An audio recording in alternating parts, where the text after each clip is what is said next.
Story 1. I work as a funeral director at a small chapel in our town. I've been doing this job for about 5 years now, and honestly, I thought I'd seen everything. Grieving families, awkward eulogies, people fainting from the emotional weight of it all. But nothing, and I mean nothing, prepared me for what happened at Mr. Johnson's funeral last month. Mr. Johnson was a beloved retired teacher who passed away at 83. He'd taught at the local high school for 40 years, so naturally, his funeral was going to be well attended. His daughter had been working with me for weeks to make sure everything was perfect. She wanted to honor her father properly, and I was determined to help her do just that. The day of the funeral arrived, and I got to the chapel early to make sure everything was set up correctly. The flowers were arranged beautifully, the programs were printed and stacked neatly at the entrance, and the family had already arrived to have some private time before the service began. The daughter was holding up well, considering the circumstances, and her 2 brothers were there supporting her. About 20 minutes before the service was supposed to start, guests began filing in quietly. Former students, colleagues, neighbors all paying their respects. I was standing near the entrance, greeting people and directing them to sign the guest book, when she walked in. This woman burst through the doors like she owned the place. She was wearing a bright red dress, not exactly funeral attire, and carrying an enormous handbag that probably weighed more than a small child. She looked around the chapel with this expression on her face like she was inspecting a restaurant before deciding whether to eat there. I walked over to her with my professional smile. "Me, good morning. Are you here for Mr. Johnson's service?" Karen, "Of course I am. Where else would I be?" Me, "If you could please sign the guest book here, and then you're welcome to find a seat." Karen, "I don't need to sign anything. I need you to show me to my seat." Me, "Certainly. There are plenty of seats available throughout the chapel." Karen, No. You don't understand. I need to sit in the first row." I blinked at her, confused. Me, "I'm sorry, but the first row is reserved for immediate family members. There are excellent seats in the second and third rows, Karen, "I said I need the first row. Do you have any idea who I am?" Me, "I'm afraid I don't, but regardless, the front row is reserved for." Karen, "I knew the deceased. I met him at a grocery store once, and we had a wonderful conversation about tomatoes. He told me I had excellent taste in produce. We had a connection." I stood there, genuinely speechless for a moment. This woman wanted a reserved family seat because she'd once talked to the deceased about vegetables at a supermarket. Me, "I understand that you met Mr. Johnson, but the family has specifically requested that the first row remain reserved for immediate family only. I'm sure you can understand." Karen, "This is ridiculous. I have every right to sit in the front. That family doesn't appreciate what he meant to people like me." Her voice was getting louder, and people were starting to stare. The service was supposed to start in less than 15 minutes, and the last thing this grieving family needed was a scene. Me, "Ma'am, I'm going to have to ask you to lower your voice. This is a funeral service, and—" Karen, "Don't you dare tell me what to do. I demand to speak to whoever's in charge." Me, "I am in charge of this service, and I'm telling you that you need to either take a seat in the available rows, or I'll have to ask you to leave." Karen, "You can't kick me out of a funeral. I'll sue you. I'll sue this entire establishment." At this point, the daughter had come out from the private family area. Her eyes were red from crying, but there was steel in her voice when she spoke. "Daughter, what's going on here?" Karen immediately turned to her, apparently not realizing this was the deceased's daughter. Karen, "Finally, someone who can help me. This incompetent funeral director won't give me my seat in the front row. I knew your father. We met at a grocery store and talked about tomatoes. He would have wanted me up front."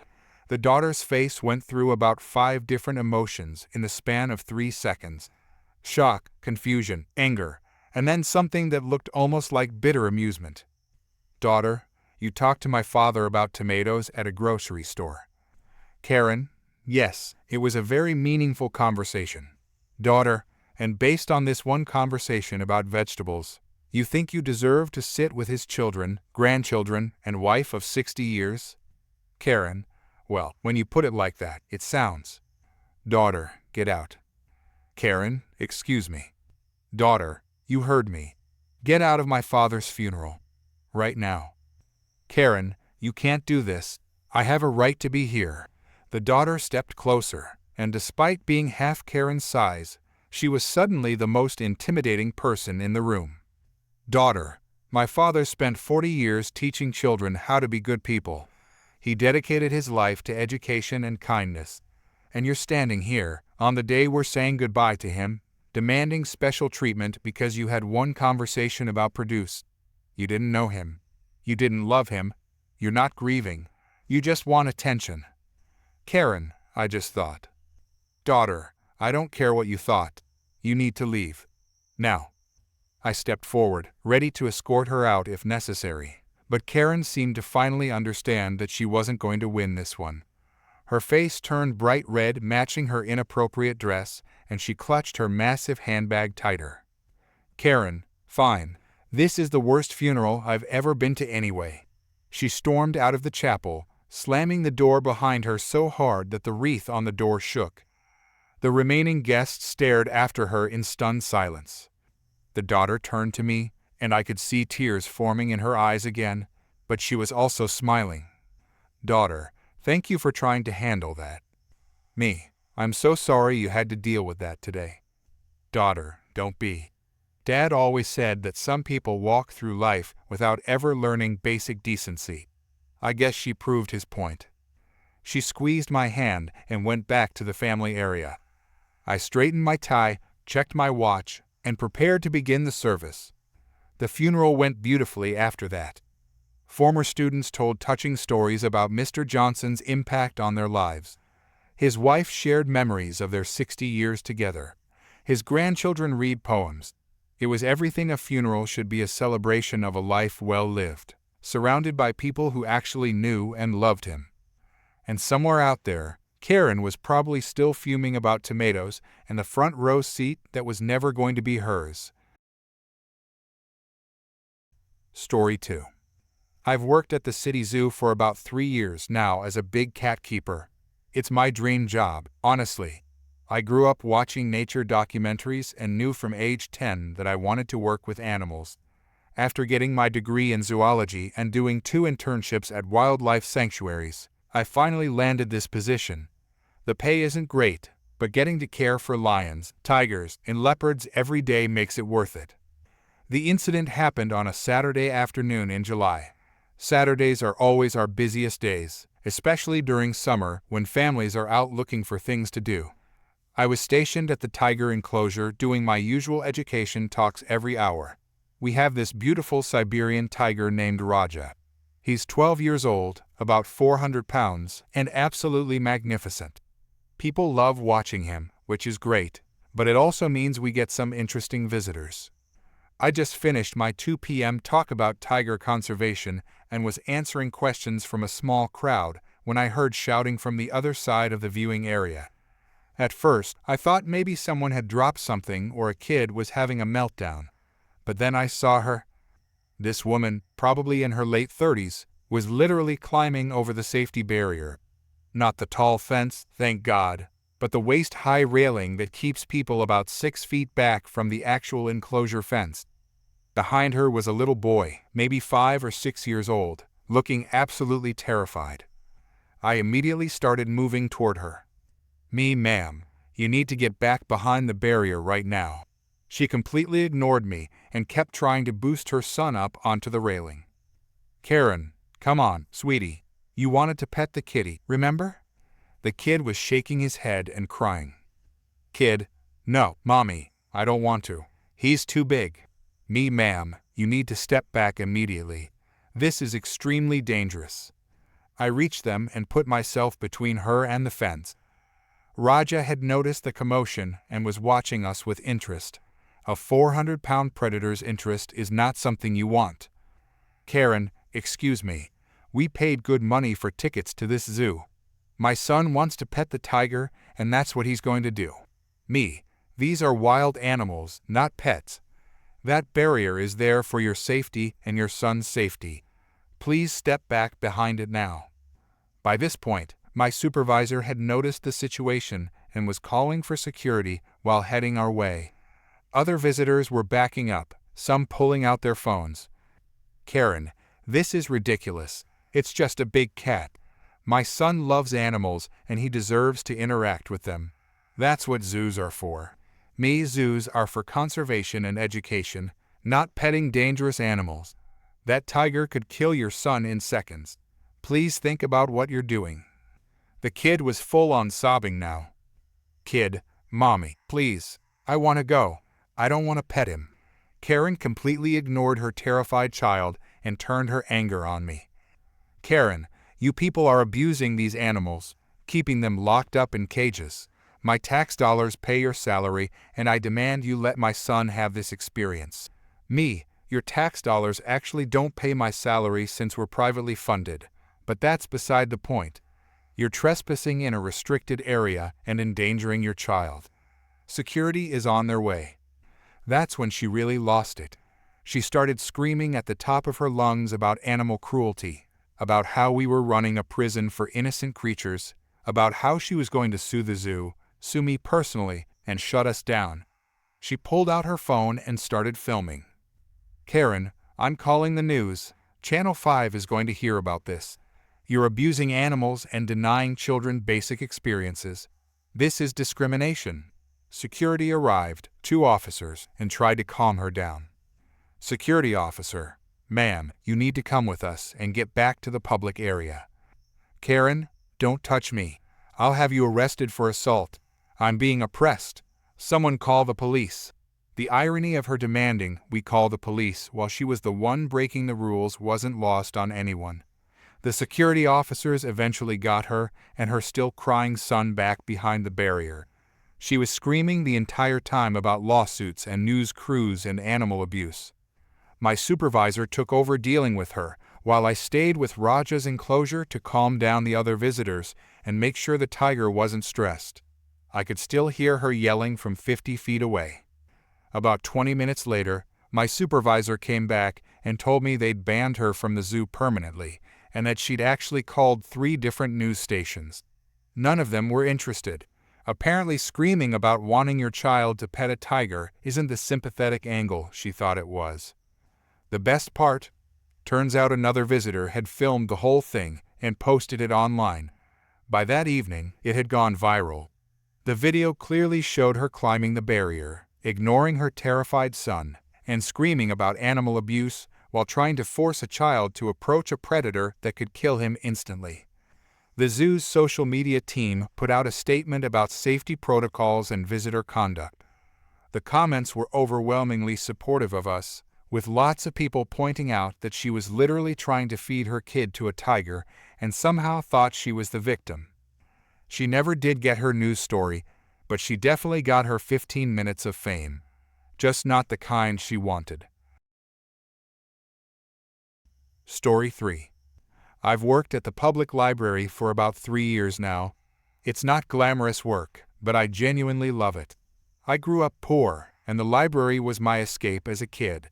While other kids went to summer camps or took family vacations, I spent my summers between those shelves, reading everything I could get my hands on. Books were free, the air conditioning was reliable, and nobody judged you for wearing the same clothes 3 days in a row. When I graduated high school, college wasn't really an option. My mom was sick, and I needed to work full-time to help with bills. The library hired me as an assistant, and I worked my way up to a full librarian position after taking online courses at night. Every book I help someone find, every kid I see discovering reading for the first time, it reminds me why this place matters. It's not just a building with books. It's a lifeline for people who need it. That's why what happened last Tuesday made me so angry. It was around 4 in the afternoon, that after-school rush when teenagers pile in to work on homework before heading home. I was at the front desk, checking in returned books, when I noticed a woman in her 50s marching toward me. She had that look, you know the one. The "I want to speak to your manager" haircut, the designer purse, the expression like she'd just stepped in something unpleasant. Karen, I need you to do something about those teenagers immediately. I looked up and gave her my professional smile. Me, is there a problem I can help you with? Karen, yes, there's a problem. Those kids over there are being incredibly disruptive. I can't concentrate on my reading with all that noise.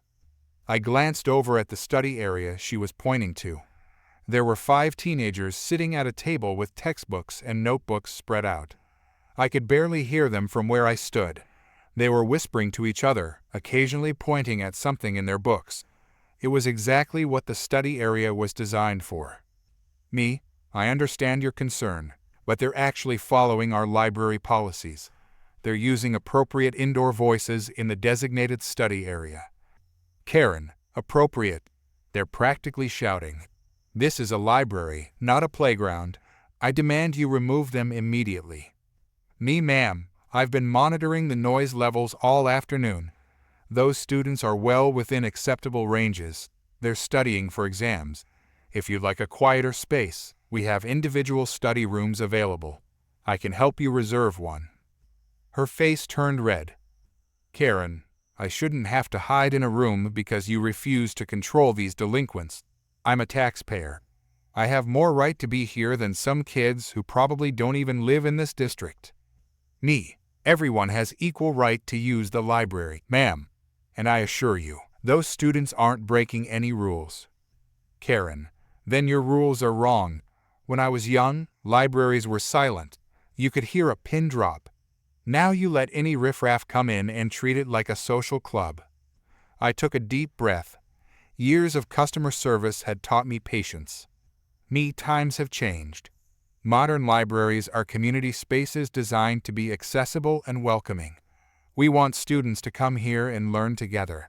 Research actually shows that collaborative study can be very effective. Karen, I don't care about your research. I want them out. Me, I'm not going to ask them to leave when they haven't done anything wrong. I'm sorry, but that's my final answer. She stared at me for a long moment, her jaw clenched. Then she spun around and walked toward the young adult section. I thought maybe she'd given up, decided to just leave. I turned back to my work. That's when I heard the ripping sound.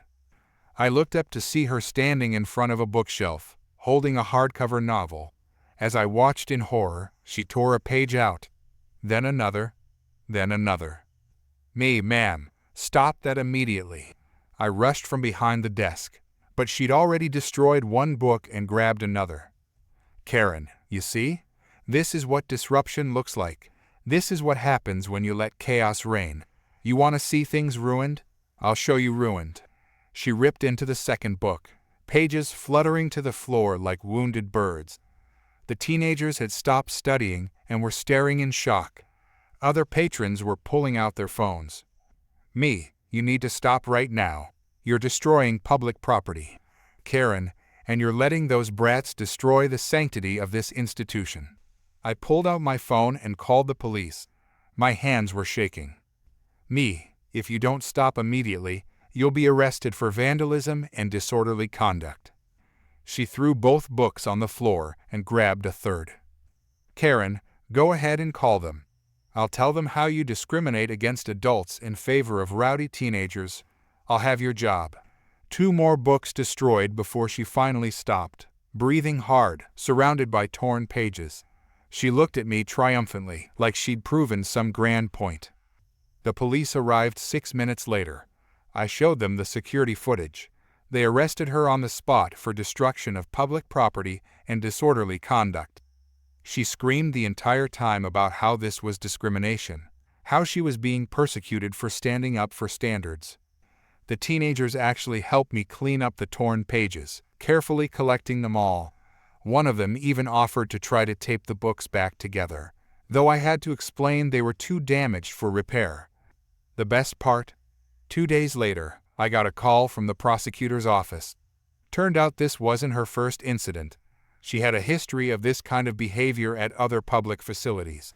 They were charging her with multiple counts of vandalism, and the judge ordered her to pay full restitution for all the damaged books, plus banned her from every public library in the county for 2 years.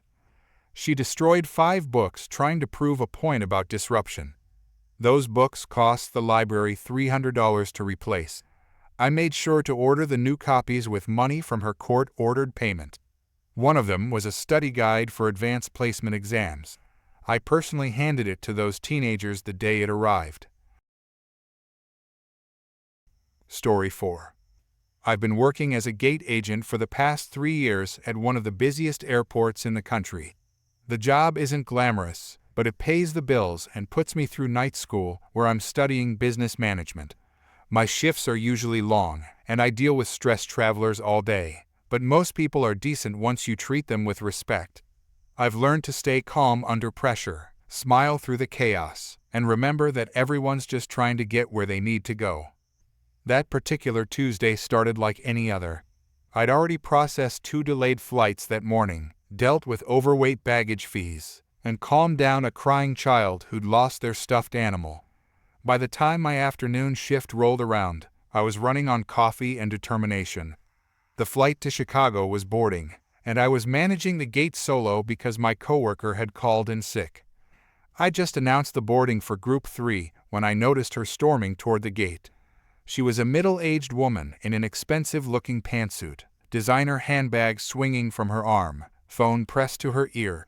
She had that look I'd learned to recognize over the years, the one that said she believed the rules didn't apply to her. I was helping an elderly gentleman scan his boarding pass when she shoved past the line of passengers waiting to board. Ma'am, excuse me. We're currently boarding Group 3. Can I see your boarding pass to check which group you're in? She didn't even glance at me, just kept marching toward the jetway entrance. Karen, I don't have time for this nonsense. I need to board now. I understand you're in a hurry, but we need to board by group number. If you could just show me your pass, we can see when your group will be called. She finally turned to face me, and I could see the irritation blazing in her eyes. Karen, my time is more valuable than all these people's time combined. I have a meeting in Chicago that I cannot miss. Several passengers in line turned to stare. An older woman near the front shook her head. A businessman behind her actually laughed out loud. Ma'am, I'm sure everyone here has important places to be. That's why we have a boarding process. What group are you in? She waved her phone at me, not even showing me her boarding pass properly. Karen, I don't know and I don't care. I'm boarding now. She tried to push past me, but I stepped slightly to the side to block her path. I kept my voice calm and professional. I can't let you board until your group is called. That's federal policy. If you could please step back and wait with the other passengers in Group 5, I'll call you when it's your turn. That's when things got ugly. Her face turned red, and she started yelling loud enough that people at neighboring gates turned to look. Karen, how dare you tell me what to do? Do you know who I am? I'm a platinum member. I fly every week. That's wonderful, ma'am. But your boarding pass says Group 5, which means you have a basic economy ticket. We'll be calling your group in just a few minutes. The businessman who'd laughed earlier spoke up. Businessman, lady, just wait your turn like everyone else. We're all trying to get somewhere. Karen whipped around to face him. Karen, mind your own business. This incompetent employee is wasting my time. I could feel my patience wearing thin, but I maintained my composure. 3 years of this job had taught me not to take things personally. Ma'am, if you continue to cause a disruption, I'll have no choice but to call security and remove you from this flight. That should have been the end of it. Any reasonable person would have backed down, but not her. Instead, she grabbed her expensive rolling suitcase and, with a dramatic grunt, hurled it onto the boarding pass scanner counter. The heavy bag knocked over my computer monitor, sent boarding passes flying everywhere, and crashed into a young mother standing nearby with her toddler. The mother stumbled backward, barely catching her balance while holding her child. The little girl started crying. Mother, what is wrong with you? Other passengers started shouting. Someone yelled to call security. I immediately grabbed my radio. Security to gate B17. We have a situation. passenger became physically aggressive. Karen seemed to realize she'd crossed a line. Her face went pale. "Karen, I didn't mean to. My meeting." Two security officers arrived within a minute. I quickly explained what happened while pointing to the mother who was comforting her still crying daughter. Multiple passengers volunteered as witnesses, including the businessman who'd spoken up earlier. Security officer: "Ma'am, you need to come with us." Karen: No. I need to get on this flight. You don't understand." Security officer: "You assaulted another passenger. You're not flying anywhere today." They escorted her away as she protested loudly about lawsuits and corporate complaints. I helped the mother and her daughter, making sure they were okay. The airline supervisor who'd arrived during the commotion personally upgraded them to first class on the spot. After everything calmed down, I resumed boarding. The businessman who defended me earlier stopped as he scanned his pass. "Businessman, thanks for staying professional through all that. Not sure how you do this job." Me, just another Tuesday, honestly. I later found out from my supervisor that the woman had been banned from the airline for 2 years and faced potential criminal charges for assault. Her important meeting would have to happen without her. As I watched the plane push back from the gate on time despite the chaos, I felt a small sense of satisfaction. Sometimes the system actually works. Story 5. I've been teaching elementary school drama for 7 years now. Before that, I was a struggling actor in the city, doing community theater and the occasional commercial to pay rent. When my sister got sick and I moved back home to help with her kids, I figured I'd never work in theater again. Then the local elementary school posted a job opening for a drama teacher. It wasn't Broadway, but it was something. And honestly, working with kids turned out to be more rewarding than any audition I'd ever done. These kids have no fear. They throw themselves into characters with complete abandon. A shy third grader becomes a roaring lion. A hyperactive fifth grader finds focus playing a tree. The annual spring play is always chaotic, always imperfect, and always magical. We've been rehearsing for 2 months. The kids had worked so hard. The lead role this year went to a sweet fourth grader. She'd earned it fair and square through auditions. Her mom worked 2 jobs and couldn't always make rehearsals, but that kid never missed a single practice. She'd stay after school, running lines with me, perfecting every gesture. She was nervous about opening night, but I knew she'd be amazing. We were halfway through the second act when everything went wrong. The auditorium was packed. Parents filming on their phones, grandparents in the front row, younger siblings squirming in their seats. My lead was on stage, delivering her big monologue. She was doing beautifully. I was standing in the wings, watching with pride, when I heard shouting from the audience. "Karen, this is ridiculous. My daughter should be up there." I turned to see a woman standing up in the third row. I recognized her. Her daughter was in the ensemble, playing a townsperson with maybe 3 lines total. "Karen, she's a much better actor. Everyone knows it."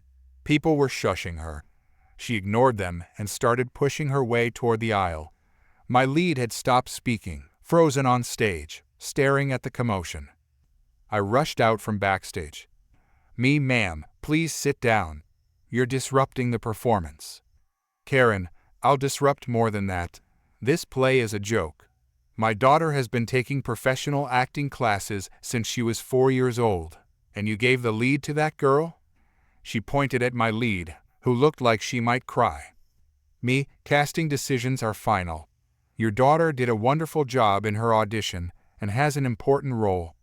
Now please, sit down so we can continue." "Karen, important role. She's a background character.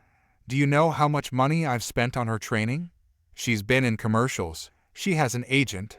She was climbing onto the stage now. Parents were gasping. I tried to block her path. "You need to leave the stage immediately, or I'm calling security." "Karen, my daughter deserves this role." She shoved past me and grabbed my lead by the shoulders. "Karen, you, get off the stage, now." The poor kid was terrified. Karen actually pushed her. and she stumbled backward, falling hard on the wooden stage floor. The audience erupted in shouts. I heard someone yelling to call the principal. I got between Karen and my student. "Me, get away from her right now." Karen ignored me and turned to the wings. "Karen, sweetie, come out here. Show them how it's really done." Her daughter appeared from backstage, crying. "Daughter, Mom, please stop. I don't want to do this." "Karen, don't be ridiculous. This is your moment." I pulled out my phone and called the school resource officer. Karen was still yelling, trying to position her sobbing daughter center stage. Other teachers had rushed over to help the lead off the floor. She was okay physically, but shaking and crying. The resource officer arrived with the principal. It took both of them to escort Karen out of the auditorium. She screamed threats the entire way, saying she'd sue the school, have me fired, contact the superintendent. Her daughter stood on the stage, mascara running down her face, absolutely mortified. We took a 15-minute intermission. I sat with my lead in the dressing room, making sure she was okay. She was bruised and scared, but she wanted to continue. That kid had more courage than most adults I knew. When we resumed, the audience gave her a standing ovation before she even said a word. She delivered the rest of her performance flawlessly. At the curtain call, the applause was deafening. Karen was banned from all school events for the remainder of the year.